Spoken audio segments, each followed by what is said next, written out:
మాయదారి మావోయిస్టులను తరిమికొడదాం, ఆదివాసీ మహిళల అభివృద్ధికి తోడ్పడదామంటూ మార్చి 8న అంతర్జాతీయ మహిళా దినోత్సవం సందర్భంగా ప్రజాస్వామ్య ఆదివాసీ సంఘం పేరిట పినపాక నియోజకవర్గ వ్యాప్తంగా పినపాక, ఆళ్లపల్లి, గుండాల, బుర్గంపాడు, మనుగూరు పలు ప్రాంతాలలో ప్రజలందరూ చూసే విధంగా చదివి ఆలోచించాలి అంటూ ప్రజలందరికీ కనిపించే విధంగా పోస్టర్లు, కరపత్రాలు వెలువడ్డాయి.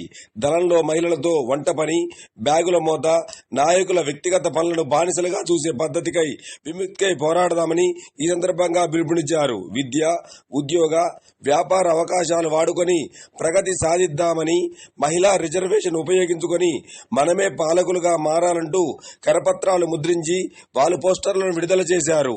వీటిపై పోలీసులు పూర్తి స్థాయిలో దర్యాప్తు చేస్తామని తెలిపారు.